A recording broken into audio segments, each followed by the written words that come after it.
Acompáñenos de lunes a viernes en Contrastando Ideas Noticias con el doctor Julio Jiménez, con una batería de especialistas en materia fiscal, política,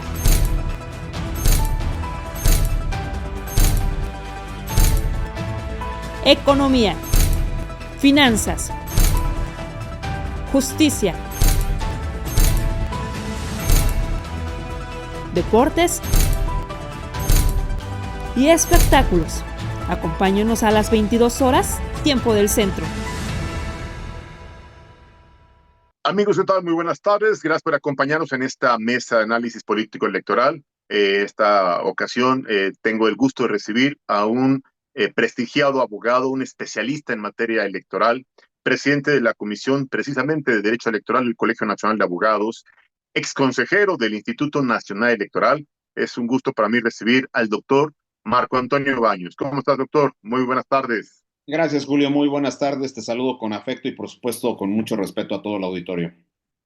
Gracias, doctor. Oye, la verdad es que ha sido una semana intensa, una semana pues de sorpresas, de pues declaraciones y de resoluciones por parte incluso del Tribunal Electoral. Quisiera iniciar con esta resolución que ha generado tanta preocupación y polémica, pues los presuntos actos anticipados de campaña de esta senadora morenista, Andrea Chávez, que bueno, aspira a ganar la nominación para ser gobernadora del estado de Chihuahua. ¿Tú consideras que hay elementos para que el Tribunal Electoral haya desechado las quejas y los instrumentos promovidos por la oposición? Mira, a mí me parece que el Tribunal Electoral hace que penda de un hilo muy delgado una resolución que en rigor es un ejemplo de lo que debería de ser el arbitraje al que está obligado el Tribunal Electoral. El Tribunal Electoral es una instancia que debe establecer con claridad cuando hay algún problema con la interpretación de la ley, pues qué procede en casos como el que hemos visto de manera muy reciente con Andrea Chávez y ahora también con la hija de Guadiana, el ex candidato al gobierno del estado de Coahuila, que con una proporción diferente, pero de todas maneras inició también con algunos camiones de prestación de servicios de salud. El caso de Andrea Chávez es simplemente escandaloso. Es un caso en el cual pues ella utilizó varias unidades móviles que según su propia declaración fueron proporcionadas por un empresario, cuando es claro que la legislación electoral te dice que están prohibidas las aportaciones de los particulares, particularmente de las empresas, a temas político-electorales, porque cuando esta persona que aspira a ser gobernadora del estado de Chihuahua y no lo ocultó, además lo dijo con claridad que quiere ser gobernadora del estado de Chihuahua, pues tiene una aportación que es indebida de acuerdo con la ley. Ese es un primer punto. En segundo lugar, pues es claro que está muy adelantada a los tiempos. El proceso electoral para renovar la gobernatura del estado de Chihuahua es en 2027. Así que ella se está adelantando mucho tiempo y es un tema que no es nuevo. Lo vimos con Claudia Sheinbaum cuando desde 2021 López Obrador refiere sus famosas corcholatas y entonces empieza un trabajo ininterrumpido por más de 3 años de promoción adelantada de parte de Claudia Sheinbaum. Eso lo vimos con varias candidaturas a las gubernaturas, pero ahora insisto de una manera completamente escandalosa el tema de Andrea Chávez. Eh, y el tribunal, cuando recibe las quejas para que se declaren los actos anticipados de campaña y además se le ordene suspender este tipo de actividades, hace que la resolución se ajuste a un criterio que es absolutamente inaplicable a la nueva realidad que tiene nuestro país. Es un criterio que dice que se deben considerar como actos anticipados de precampaña o campaña aquellos que se cometan una vez que arrancó formalmente el proceso electoral. Pues sí, nada más que si esto fuera una carrera de maratón, pues resulta que la señora Andrea Chávez empezó mucho antes de que el juez diera la señal de salida.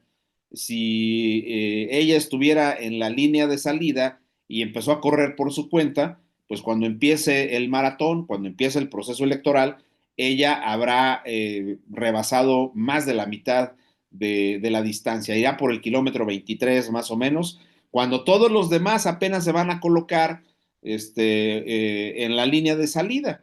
Es un tema absolutamente inequitativo, es un tema que genera una ventaja indebida en favor de la candidatura o posible candidatura de Andrea Chávez, y ha sido también un asunto que me parece a mí nos alerta con otra cuestión, porque si tú te das cuenta, quien ha tomado la decisión de poner orden ha sido la presidenta de la República, pero no porque la presidenta tenga un especial interés en que se cumpla la normativa, no porque la presidenta tenga una convicción de que no hay que adelantarse, cuando la presidenta viene de un proceso que es el más típico de adelanto en la organización de un proceso electoral, donde claramente empezó en una condición de inequidad frente al resto de los contendientes. Los demás contendientes ni siquiera estaban en el escenario cuando la ahora presidenta ya estaba en actos anticipados de campaña.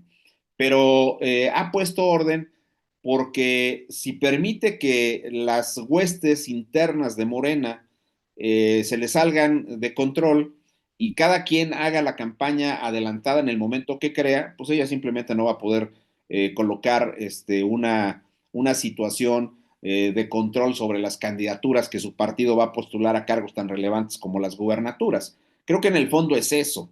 Lo otro es el rollo, lo otro es el discurso. No, no hay que adelantarse, no hay que hacerlo así porque hay que esperar los tiempos. Ella no los esperó. Entonces no creo que sea una cuestión auténtica de parte de la presidenta Claro. pedir que se ciñan al principio de la ley. No, lo está haciendo porque trae broncas internas, porque ahí está Adán Augusto López que cada rato la reta, que le da la espalda para tomarse selfies cuando ella va a un acto en el Zócalo, que está impulsando de manera definitiva a Andrea Chávez y que no está bajo ninguna consideración dándole el lugar que le corresponde a la presidenta, y la presidenta trae una alianza interesante con la presidenta del partido, y entonces están haciendo una serie de situaciones para controlar los procesos internos que se le han salido de control, obviamente a la presidenta de la República, pero también a Luisa María Alcalde, que tiene un contrapeso tremendo allá adentro con la Secretaría de Organización que tiene el hijo del expresidente López Obrador. Así que muy lamentable la decisión del tribunal, muy lamentable que Claudia Sheinbaum aparezca en el entendido social como es la que quiere poner orden, cuando en el fondo es una disputa partidaria interna, y que sean cómplices las autoridades electorales. Ni el INE dicta una medida cautelar, ni el tribunal acepta las quejas por actos anticipados de campaña. Es una cosa verdaderamente grotesca y es un reflejo adicional del deterioro que tiene el sistema electoral mexicano. Son los tiros de gracia que se le van dando al sistema electoral mexicano.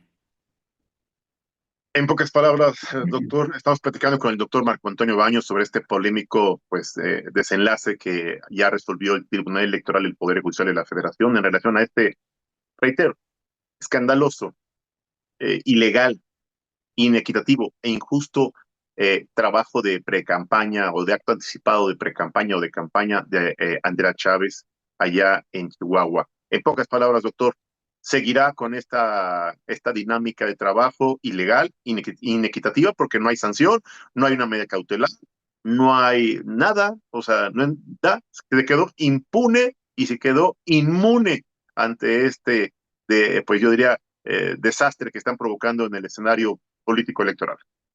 Queda impune su conducta y queda absolutamente opaco el origen de los recursos.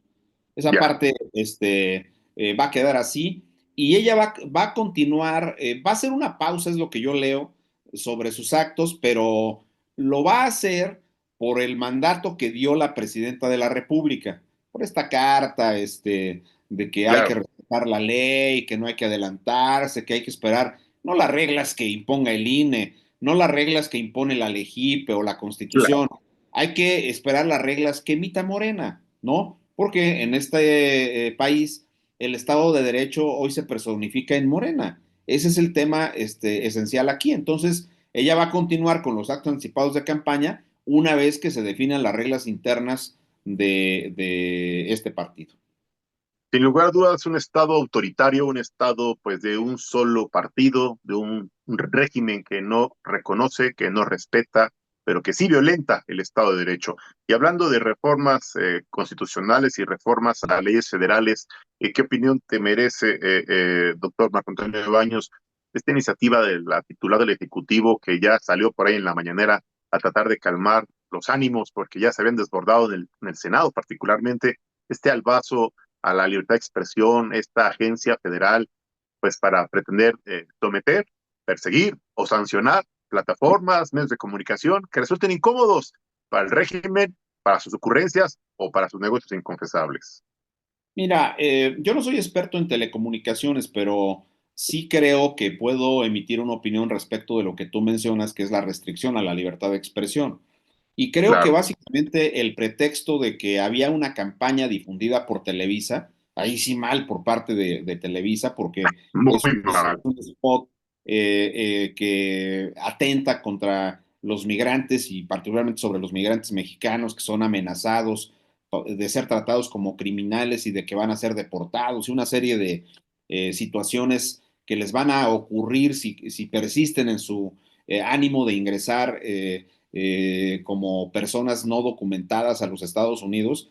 Esa parte a mí me parece que sí es un tema censurable para Televisa, pero de cualquier manera, creo que ahora el asunto es que la presidenta utiliza un pretexto y dice que va a modificar la Ley General de Telecomunicaciones para establecer que toda la propaganda que en territorio nacional se difunda por otros gobiernos, pues va a ser revisada por la Secretaría de Gobernación. Hasta ahí pareciera que tiene consenso, pareciera que si el caso concreto que motivó eso es el spot que estamos comentando, pues entonces pareciera que no hay problema. Pero no, la presidenta aprovechó de una vez para meterle una tremenda sacudida con ese proyecto de artículo 109 que prácticamente le da facultades plenipotenciarias a una gran agencia que va a revisar este tipo de cuestiones, una agencia gubernamental que va a revisar este tipo de cuestiones y que si encuentra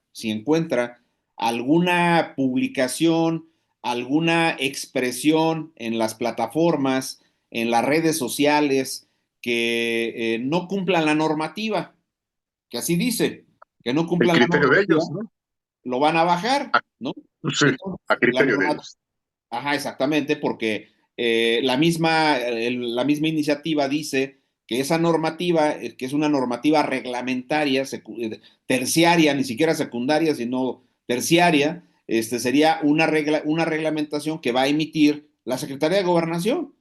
Entonces, ellos van a decir, si contrastando ideas aparece con opiniones de algún personaje, de algún opinólogo como somos nosotros y que digamos que no estamos de acuerdo con la 4T por A, B, C y D, o que no estamos de acuerdo con Fernández Noroña porque es un incendiario, porque es un tipo de un comportamiento altanero, grosero y demás, bueno, pues entonces si no estamos de acuerdo con eso, pues van a bajar el portal de Contrastando Ideas. Y ni agua va, Claro, te van a explicar por qué lo si bien les place, te dirán por qué lo bajan, pero de que lo bajan, lo bajan.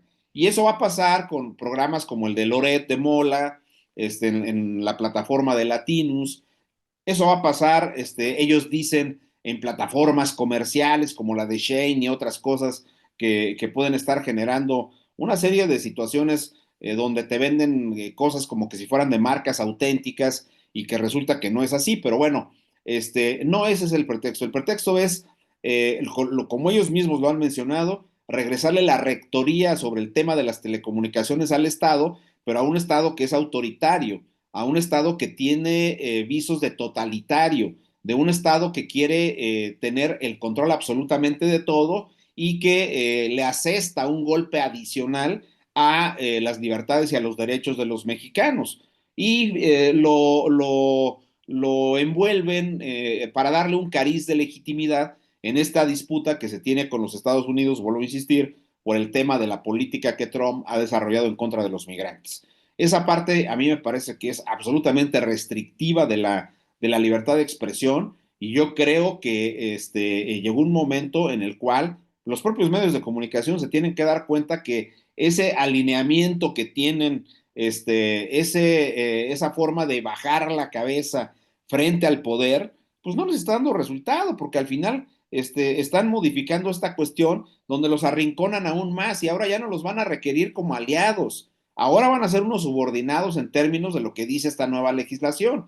Entonces yo creo que es uno de los temas que otra vez coloca al gobierno, coloca al Estado mexicano en un camino donde va deconstruyendo las libertades, va deconstruyendo los derechos que se habían ganado en las últimas 3 o 4 décadas en estos temas.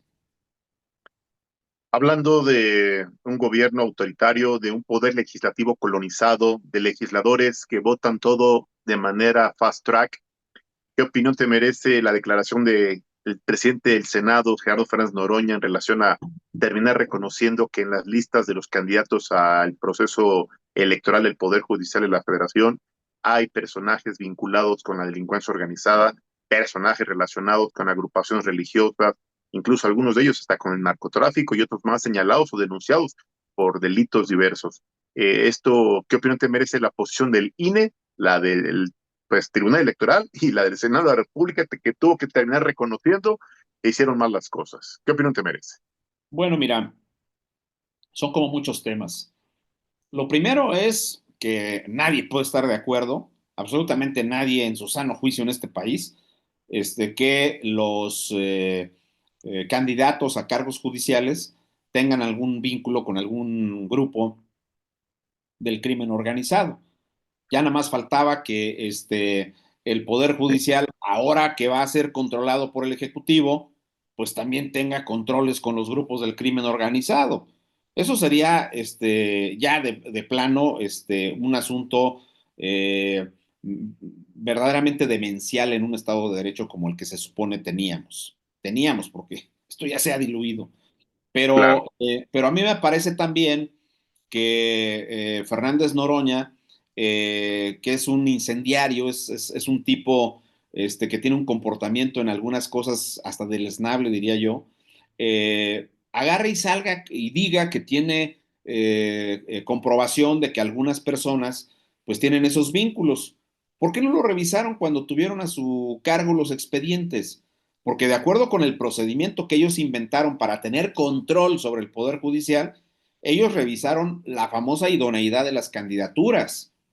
Ellos fueron los que la revisaron. Acuérdate que incluso en la reforma constitucional le pusieron ahí que se requerían 5 cartas de los vecinos para comprobar el criterio de la honestidad y por tanto de la idoneidad de las candidaturas. No fue un tema que nosotros inventamos. Eso lo pusieron ellos en la Constitución, lo pusieron en la ley. Ellos fueron los que integraron los comités de evaluación con gente de ellos, con gente cercana a ellos que no tenía una característica de neutralidad y eran los responsables de revisar los expedientes. Ah, como eran muchos expedientes, entonces dice Fernández Noroña que no son personas a las que deba establecérseles ninguna responsabilidad, pero sí dice con toda claridad que hay gente que se les coló. Bueno, nada más yo introduzco un elemento en la discusión.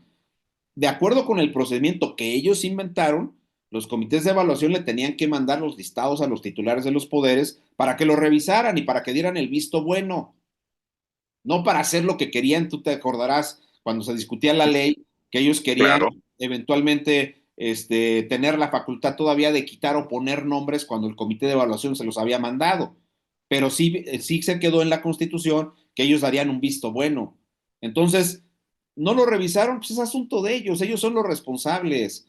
Entonces, el procedimiento no dice que el INE revisa. El procedimiento dice que revisan los comités de evaluación y por tanto los poderes públicos. Y ahora ellos quieren, lo que ya sabíamos, imputarle la responsabilidad al Instituto Nacional Electoral. Y yo creo que esto también debe servir como una lección, particularmente para las consejerías del INE que tienen cierta proclividad con Morena. Ellos no tienen ningún tipo de compromisos con esas consejerías oficiosas que hay dentro del INE en favor del oficialismo. Ellos las van a utilizar y cuando resulte que las tienen que cambiar y desechar, lo van a hacer sin más. Pero el INE, que emitió un acuerdo hace 2 días, lo único que dijo es que va a revisar que se cumpla la famosa 8 de 8. que es una modificación de mayo del 2023 al artículo 35 en la fracción séptima, que dice que una persona que sea electa en cargos de elección popular, pues no debe haber cometido violencia política en razón de género, delitos de carácter sexual, no debe ser una persona condenada Deudor alimentario. porque es un deudor alimentario, etcétera.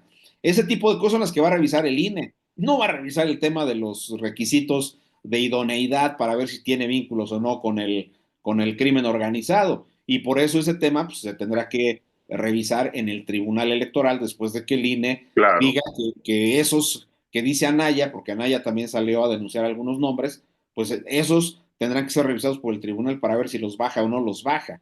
Es un asunto verdaderamente irregular, es otra más de las falencias de las que adolece el proceso electoral judicial y es otra más de las jugarretas de los liderazgos de Morena que quieren encubrir, ¿verdad? Los errores que cometieron, los múltiples errores que cometieron, no nada más en la redacción de la ley, sino también en el asunto de la revisión de los perfiles. Vamos de mal en peor. Es un estado que ahora no puede ser impugnado por la vía del amparo contra legislaciones que atenten contra derechos, es la famosa modificación de supremacía de la ley, tú te acordarás, no claro. pueden, no pueden asumir la responsabilidad de que se les pelaron candidaturas afines al crimen organizado, no pueden asumir que están cometiendo una violación a las libertades con la nueva modificación que le quieren meter a la Ley General de Telecomunicaciones y un largo etcétera que ahora sería muy largo de mencionar, Julio. En pocas palabras, no asumen su responsabilidad, pero tampoco hay sanción para ellos. Y bueno, mientras tanto, en medio quedan los mexicanos, queda reitero, polémico proceso electoral y queda el futuro de la administración de justicia, pues en total incertidumbre, porque veo con profunda preocupación y con absoluta decepción cómo muchos, abogados que dicen ser pues académicos, con maestrías, con doctorados, otros más pues líderes sociales, activistas, promotores de la democracia, pretenden ser personas juzgadoras. Doctor Baños, basta ser académico, basta ser abogado, basta ser activista para ser una persona juzgadora con autonomía, capacidad, trayectoria e independencia de criterio jurisdiccional, doctor Baños. Claro que eso serviría si el modelo no fuera ¿no? El modelo de ahora te hace que las candidaturas se tengan que acercar para ver si Morena los cobija en las triquiñuelas que van a armar, ¿no? Claro. Se habla mucho de que van a armar una especie de acordeones que le van a entregar a sus huestes para que lleven a la casilla los números de las personas que deben quedar. No hay una información eh, realmente eficaz en este momento que te vaya diciendo cómo se va a votar y cómo se va a manejar este tema de los números. Les van a dar un acordeón y ya, con colores, con identificación clara. En la boleta morada vas a poner este y este número. En la boleta azul vas a poner este y este. Y en la boleta amarilla, este y este. La presidenta dijo hace poco que le interesaba una participación, me parece que dijo del 20%. Bueno, el 20% son 20 millones de 100 millones de electores. ¿Qué quiere decir? Que pues ellos se dan por bien servidos con unos cuantos votos que le den legitimidad y luego van a salir Claro. que la gente salió a votar de una manera masiva, lo que hicieron con la revocación de mandato, ¿no? Que fue Claro. el 17.8% de participación y López Obrador salió a decir que de ese 17.8 el 92% había dicho que se quedara. ¿Sí me explico? Sí, sí, sí, claro. Entonces, son temas que están ahí en la discusión, pero yo creo que lamentablemente la independencia, la imparcialidad de los jueces va a quedar en entredicho y no vas a tener más un poder judicial que realmente pueda servir como un esquema de contrapeso al ejercicio del poder presidencial. Entonces, la última línea de defensa de la protección de nuestros derechos, la última alternativa para proteger cualquier abuso de autoridad por parte de los tres niveles de gobierno, se estará extinguiendo el próximo 1 de junio, doctor Baños? En mi opinión, sí. En mi opinión, va a ser como un pabilo que se va a ir paulatinamente muriendo y que Claro, dará paso a un nuevo poder judicial que estará reconcentrando el poder en el Ejecutivo. La ruta inversa de lo que hemos recorrido del 94 para acá, la ruta inversa de lo que se escribió en los dos ensayos sobre el gobierno civil de John Locke, en el espíritu de las leyes, en toda la claro. teoría europea y norteamericana que desarrollaron el tema de los órganos constitucionales autónomos, etcétera, etcétera, etcétera. Veremos en el ejercicio del poder a ministros más preparados que un chicharrón y a juezas que serán el claro ejemplo de Dora la transformadora o personajes tan polémicos como jueces bailarines, que serán los que en sus manos esté resolver el futuro, el patrimonio, el ejercicio de los derechos o la libertad de los mexicanos, doctor Baños. Tú vas a ver de todo en la nueva conformación del Poder Judicial. Habrá gente del propio Poder Judicial que logre posicionarse, y hay algunos incluso que ya están amarrados porque son candidatos únicos, ¿no? Claro, Este, claro. por razones diversas. Lo más grotesco, ya lo dijimos, es lo de Durango, donde increíblemente la propia oposición que se la ha pasado denostando la reforma judicial, pues pone los ejemplos más significativos de la violación a una elección, porque en Claro. Durango pues, son 49 cargos contra 49 candidaturas. ¿Qué elección es eso? Es una designación anticipada violentando todo, la constitución, la ley, todo, absolutamente, los principios generales de la democracia, bla, bla, bla, bla. Es un tema verdaderamente grotesco lo que nos está pasando ahí. Y yo creo que vas a ver, sí, algunos nuevos, vamos a ver qué pasa con Arístides Rodrigo, que es del chicharrón, vamos a ver qué pasa con Dora la Transformadora, vamos a ver qué pasa con Marisela Morales, que está metida ahí, vamos a ver si quién de las tres, porque pues pareciera que en el ámbito de las mujeres para la corte, pues no, la disputa no es por 5 lugares, sino por 2, porque 3 parece que van caminando en caballo de hacienda, con todas las violaciones, actos anticipados y mítines que han organizado. Entonces, yo creo que vas a ver de todo un poco, pero pues ya tendremos tiempo de hacer una evaluación de cómo funciona ese poder judicial, que pues en mi opinión, en mi análisis, es un poder judicial que está perdiendo paulatinamente la autonomía. Totalmente de acuerdo. Doctor Marco Antonio Baños, siempre es un placer y un honor platicar contigo, escuchar tu explicación siempre clara, amplia y suficiente. ¿Algo más que desees agregar? ¿Una conclusión para irnos este fin de semana? ¿Preocupados, ocupados y bien informados? Pues mira, yo creo que lo peor sería no reflexionar sobre estas situaciones que están ocurriendo. Lo peor sería Claro, no intentar tener conciencia de que los principales afectados con esta involución democrática que estamos viendo somos nosotros mismos. Esa parte me parece a mí fundamental. Si la gente está dejando que las cosas pasen por el simple hecho de la inercia y no tiene mayor preocupación que tener sus actividades a salvo y tener sus beneficios de programas sociales a salvo en el caso de los que son beneficiarios de los programas sociales, a mí me parece que eso es lo peor que le puede pasar a este país y es lo que lamentablemente está ocurriendo. Así que nosotros tenemos como obligación seguir reflexionando sobre estos temas y poniendo una cara de la moneda, una opinión para que la gente pondere lo que considere más adecuado para sus derechos y para sus libertades. pues ahí está, amable, amable auditorio de Contrastando Ideas, una conclusión fuerte, contundente y objetiva. Una reflexión que nos lleva precisamente al contexto del análisis de verdaderamente pensar en el futuro de nuestra familia, de nuestro patrimonio, pero sobre todo el ejercicio de nuestros derechos. Yo quiero agradecerle al doctor Marco Antonio Baños, presidente de la Comisión de Derecho Electoral del Colegio Nacional de Abogados y ex consejero del Instituto Nacional Electoral, su valiosa participación esta tarde aquí en la mesa de análisis de Contrastando Ideas. Doctor, muchas gracias. Te reitero la invitación para el próximo fin de semana. Gracias, Julio. Nos vemos pronto. Un abrazo. Muchas gracias. El doctor Marco Antonio Baños, aquí en Contrastando Ideas. Ya viene el maestro Nelson Vargas, platicaremos con él también sobre un tema polémico en el deporte. No le cambie, seguimos contrastando ideas. Regresamos.